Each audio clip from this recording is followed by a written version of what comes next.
Hi everyone, this is example 9 from chapter 17 in your student packet.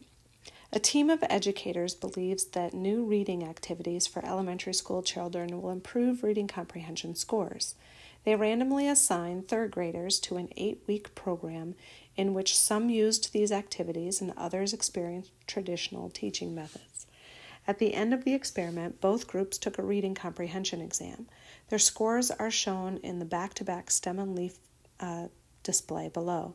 Do these results suggest that the new activities are better? Test an appropriate hypothesis and state your conclusion.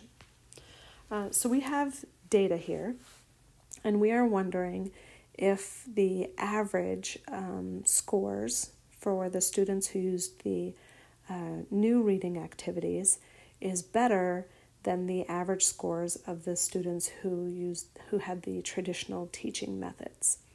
So because we're talking about averages, we're comparing two samples, we're using a two-sample t-test. And we're using data, so we're going to put the new activities in L1 and the control group into L2. And I want you to see when you enter this, so how to read this stem and leaf diagram here is that the middle number here, this is our 10 spot. So there's nothing for that for the new activities. So it means that this next point here is 24. And then we have a 33, and then 3 43s. 46 and a 49, 52, 53, 54, 56, 57, 58, 59, 61, 62, 67, and a 71. So there's our L1, and L2, now reading this one, we have a 10, 17, 20, 26, 28, 33, 2 37s, a 41, 5 42s,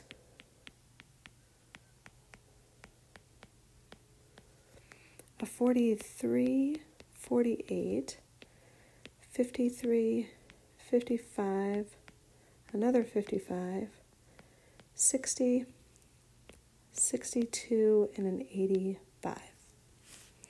So there's our data from the stem and leaf diagram.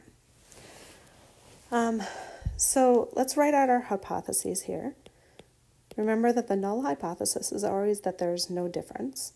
So this would be that mu1 equals mu2, or the averages on the tests are the same.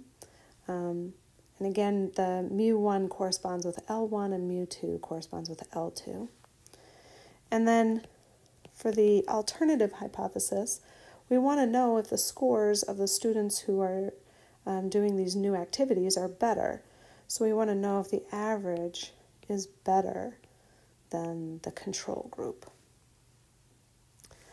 So now we're going to go to Stat, Tests, and we're going to choose two-sample t-test, and number 4 again.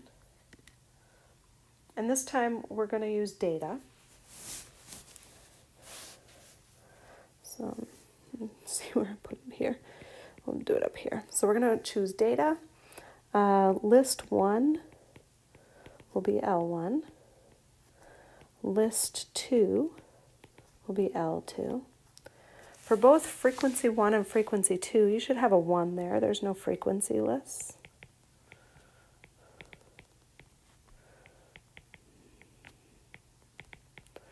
And then we're looking to see if mu1 is greater than mu2. And again, we always choose no for pooled in this class.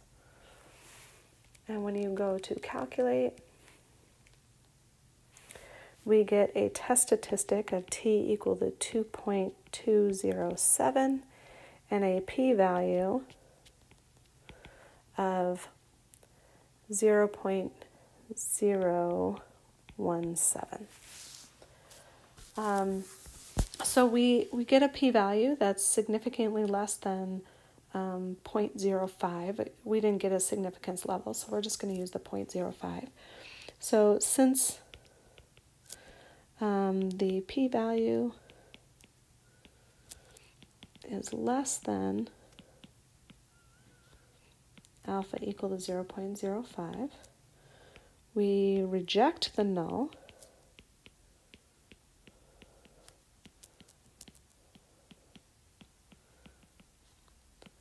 and conclude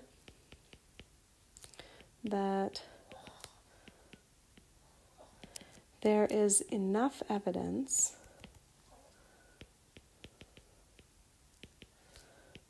to suggest that the new reading activities